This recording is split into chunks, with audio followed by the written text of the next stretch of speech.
Amis du jour, chalutations. Pour les petits nouveaux, moi c'est Sekhmet et je vous souhaite la bienvenue dans mon podcast littéraire. Dans mon émission, je vais tenter 3 fois par semaine de vous donner envie de découvrir des livres de tout poil, récents et moins récents. Alors, si ça vous tente, c'est par ici la suite. Aujourd'hui, je vais vous présenter Les Silences de Mona de Nora Lake, publié aux éditions Nemos. Dans ce roman, nous allons faire la rencontre de Charlotte Grant, dit Charlie, 17 ans. Depuis le suicide de son frère, Charlie souffre de troubles anxieux sévères accompagnés de crises de panique 3 à 4 fois par semaine. Elle est médicamentée, mais reste à surveiller. Son ambition est de devenir auteure et c'est grâce à sa plume qu'elle a été acceptée pour cette dernière année de lycée dans le select établissement Rockland dans le Maine en section littérature. Charlie va entrer en pensionnat pour la première fois et espère être à la hauteur. Le campus et le lycée sont comme dans ses rêves. Des vieilles pierres, des arches, des tours, des colonnes, du bois, le tout niché en haut d'une falaise surplombant la mer. Dans le bâtiment règne une ambiance studieuse et élitiste, et ce, même quand il n'y a pas âme qui vive. Pour son premier jour, Charlie est arrivé très en avance. Avant tout pour ne pas être en retard, mais aussi pour avoir le temps de découvrir les alentours, le campus et le lycée en lui-même. Depuis son Connecticut natal, 500 km la séparent de sa famille, mais loin de l'attrister, cet état de fait la soulage plutôt. L'ambiance à la maison depuis 1 an est devenue irrespirable. Son frère absent lui manque cruellement et ses parents ne sont plus un soutien pour elle. Cette opportunité l'est à bien des niveaux et Charlie compte en profiter. En s'avançant dans la cour, elle repère au loin une jeune fille blonde au carré court à la silhouette élancée en pleine lecture. Elle se rapproche jusqu'à pouvoir lire le titre Lolita. Si de prime abord Charlie a pensé à un cliché, une autre conviction s'est immiscée en elle.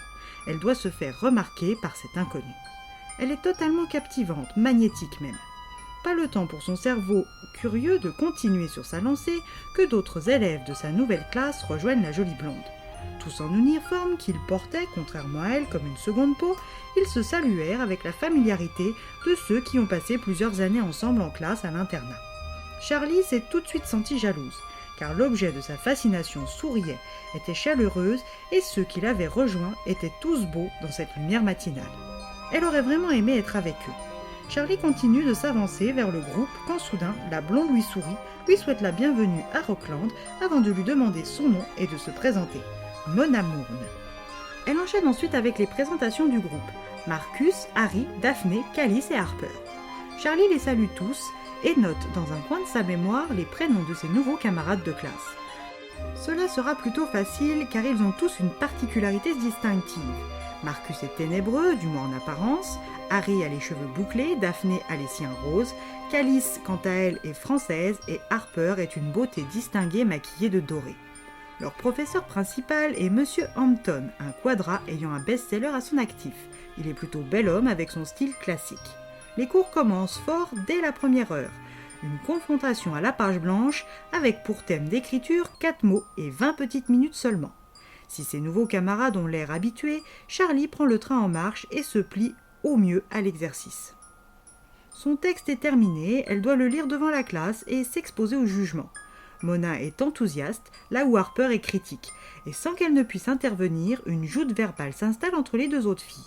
Charlie est secrètement ravi d'avoir attiré l'attention de Mona et prend en grippe Harper. Après avoir entendu Mona déclamer sa production, Charlie est encore plus sous son emprise, mais elle ne semble pas être la seule. Toute la classe, y compris M. Hampton, le sont.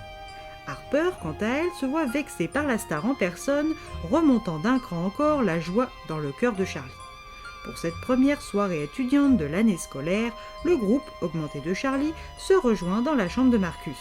Le vin rouge de qualité, les fruits et les cigarettes sont de la partie, le tout faiblement éclairé à la bougie. Pour parachever cette soirée, le groupe veut accomplir le rituel, depuis plusieurs années, un bain de minuit. Charlie les accompagne et bien que la nuit sans lune les habille tous d'obscurité, elle se prend à observer Mona avec plus d'insistance que les autres. Une fois dans l'eau, celle-ci, pour une raison obscure, tente de la couler. Charlie a les poumons en feu et pense se noyer quand tout s'arrête et que tout le monde retrouve sa chambre discrètement. Le cerveau en vrac, Charlie s'écroule jusqu'au lendemain.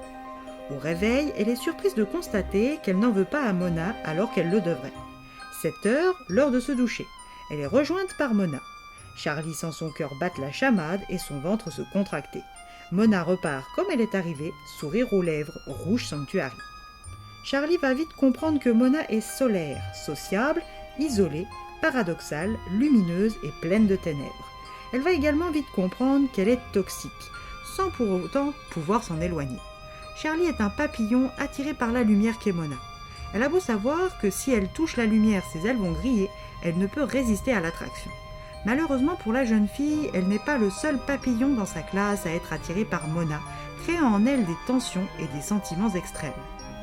Si elles sont dangereuses, ses pensées sont avant tout inspirantes pour sa plume. Alors quand un drame touche le groupe, Charlie va devoir raconter sa version de l'histoire et ses relations complexes avec Mona, Harper et les autres, au docteur Louis Williams, psychiatre missionné par la police. Alors meurtre, accident ou suicide, telle est la question.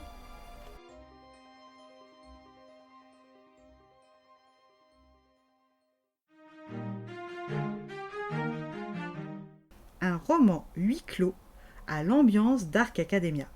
On décortique au travers du récit de Charlie et de ses entretiens avec le docteur Williams les émotions et actions des élèves de la classe de littérature. Entre romantisation adolescente et vérité malsaine, la limite est ténue.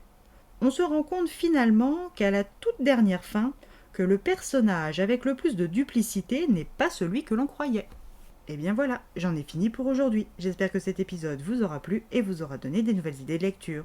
Si vous souhaitez découvrir d'autres petits bonbons littéraires tout droit sortis de ma bibliothèque, je vous retrouve le jeudi 28 août prochain pour un nouvel épisode. Et si d'ici là je vous manque de trop, vous connaissez le chemin sur Instagram, @leslectures de Sekhmet.